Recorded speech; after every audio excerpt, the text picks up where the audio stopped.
Au cœur du désert du Nevada se trouve un lieu nimbé de mystère. La zone 51, un nom murmuré à voix basse, un lieu où l'extraordinaire semble plausible. Pendant des décennies, des rumeurs ont circulé au sujet de cette base militaire top secrète. Certains murmurent qu'on y trouve des vaisseaux spatiaux extraterrestres capturés.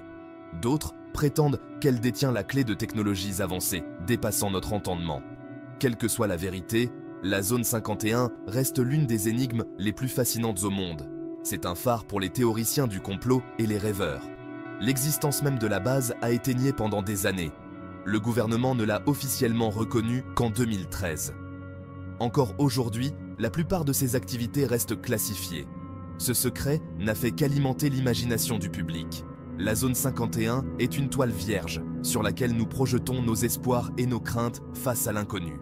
Elle représente le mystère ultime, un lieu où la vérité et la fiction se confondent. L'histoire de la zone 51 commence au cœur de la guerre froide. Nous sommes en 1955. Les États-Unis et l'Union soviétique sont engagés dans une épreuve de force tendue. Les deux superpuissances cherchent à prendre l'avantage. Les États-Unis ont besoin d'un lieu secret pour développer et tester de nouveaux avions. Le désert du Nevada, vaste et isolé, offre la couverture idéale. C'est ainsi que naît la zone 51. On l'appelle initialement Paradise Ranch pour attirer les travailleurs. Le premier projet de la base est l'avion espion U-2. Cet appareil de haute altitude est conçu pour survoler le territoire soviétique. Il doit recueillir des renseignements sur l'ennemi. Le programme U-2 est un succès retentissant. Il consolide la réputation de la zone 51 comme plaque tournante du développement aérospatial de pointe. Pendant des années, la zone 51 reste un secret bien gardé. Puis, en 1989, un homme du nom de Bob Lazar fait une révélation fracassante. Il prétend avoir travaillé sur un site appelé S4. Cette installation serait située près de la zone 51. Lazar fait des allégations choquantes. Il dit avoir travaillé sur la rétro-ingénierie de vaisseaux spatiaux extraterrestres. Il décrit ces engins en détail. Il affirme qu'ils étaient propulsés par un élément mystérieux, appelé élément 115. Les affirmations de Lazar sont accueillies avec un mélange de scepticisme et de fascination. Certains le qualifient de mystificateur. D'autres pensent qu'il dit la vérité. Son histoire, quelle que soit sa véracité, a eu un impact profond. Elle a propulsé la zone 51 au devant de la scène publique comme jamais auparavant. La base est devenue synonyme d'OVNI et de conspiration gouvernementale. Les révélations de Lazar ont ouvert la voie à une vague de spéculations et d'intrigues qui se poursuit encore aujourd'hui. Au fil des ans, le gouvernement a progressivement déclassifié des documents concernant la zone 51. Ces documents ont levé le voile sur certaines des activités de la base. Ils confirment que la zone 51 a été utilisée pour développer et tester des avions de pointe. Parmi ceux-ci figuraient le U-2, le SR-71 Blackbird et le chasseur furtif F-117 Nighthawk. Cependant, ces révélations n'ont guère entamé la fascination du public pour la base. Beaucoup pensent que ces documents ne révèlent qu'une partie de l'histoire. Ils soutiennent que le gouvernement dissimule encore des informations sur des projets plus sensibles. Certains prétendent que la zone 51 abrite des technologies extraterrestres capturées. D'autres pensent qu'elle est utilisée à des fins encore plus clandestines. La publication de ces documents, bien que semblant être un pas vers la transparence, n'a fait qu'approfondir le mystère pour certains. Elle soulève la question suivante: que nous cache encore le gouvernement? Chapitre 5. Les yeux tournés vers le ciel. Récit du désert du Nevada. Au fil des ans, d'innombrables rapports ont fait état de lumières étranges et d'objets volants non identifiés près de la zone 51. Des témoins affirment avoir vu des engins qui défient notre compréhension actuelle de la physique. D'autres ont rapporté des rencontres avec d'étranges créatures. Si nombre de ces récits peuvent être attribués à des erreurs d'identification ou à des canulars, certains restent inexpliqués. L'une des observations d'OVNI présumées les plus célèbres près de la zone 51 s'est produite en 1952. Plusieurs contrôleurs aériens d'aéroports voisins ont signalé avoir vu un groupe de lumières brillantes se déplaçant à des vitesses incroyables. Ces lumières ont été suivies au radar. Elles semblaient disparaître et réapparaître à volonté. L'incident, connu sous le nom de « lumière de Lubbock », fait toujours l'objet de débats. S'agissait-il d'une erreur d'identification, d'un phénomène météorologique ou de quelque chose de vraiment extraordinaire? La réponse reste insaisissable. Chapitre 6. Les échos de Roswell.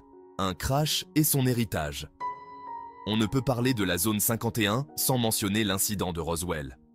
En juillet 1947, un fermier découvre d'étranges débris dans son champ près de Roswell, au Nouveau-Mexique. L'armée prétend d'abord qu'il s'agit d'un ballon météorologique.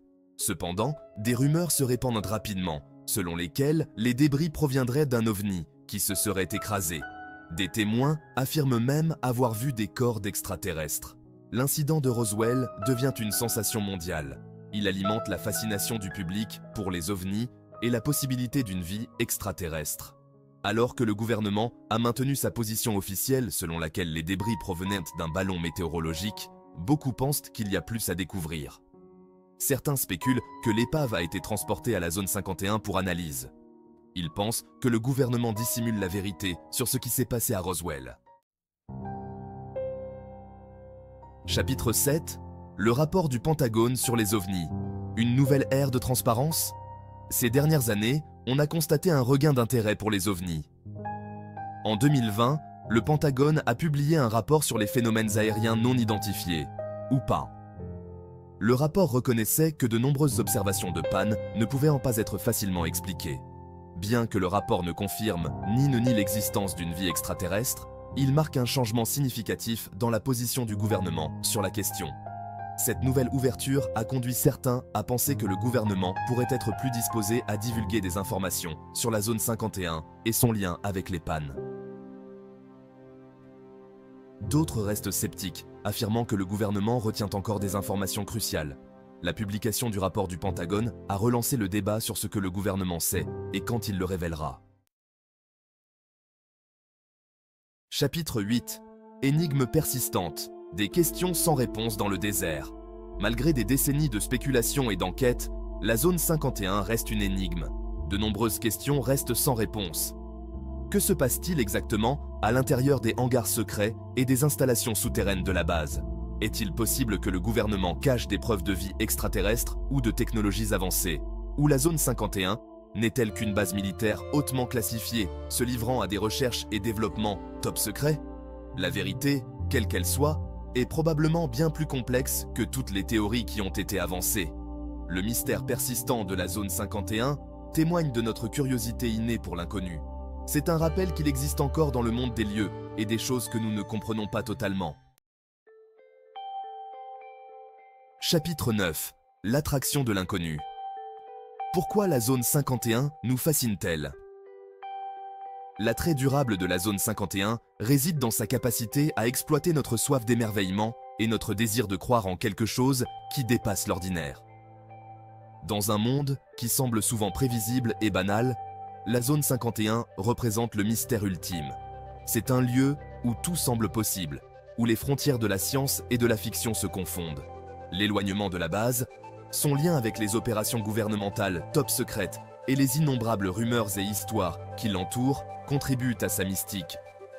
La zone 51 est une toile vierge sur laquelle nous pouvons projeter nos espoirs, nos craintes et nos fantasmes face à l'inconnu. C'est un lieu qui inspire la crainte, la peur et tout ce qui se trouve entre les deux. Chapitre 10. Les gardiens des secrets. La culture du silence. Le secret qui entoure la zone 51 ne se limite pas aux responsables gouvernementaux et au personnel militaire.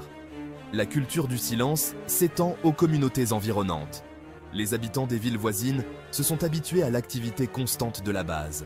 Ils ont appris à vivre avec les questions sans réponse et le sentiment que quelque chose d'extraordinaire se produit peut-être juste à côté de chez eux. Cette culture du secret n'a fait qu'épaissir le mystère de la zone 51. Elle a créé un environnement où les rumeurs et les spéculations prospèrent. Le manque d'informations officielles a permis aux théories du complot de fleurir. Le simple fait d'essayer de découvrir la vérité sur la zone 51 peut donner l'impression de poursuivre des ombres. Chapitre 11. Conclusion.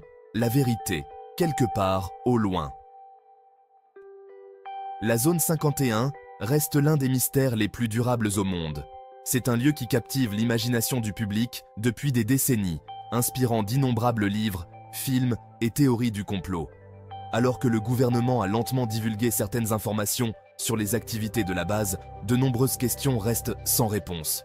Que la zone 51 détienne la clé pour percer les secrets de la vie extraterrestre, ou qu'elle ne représente que le summum de l'ingéniosité et du secret humain, son héritage est assuré.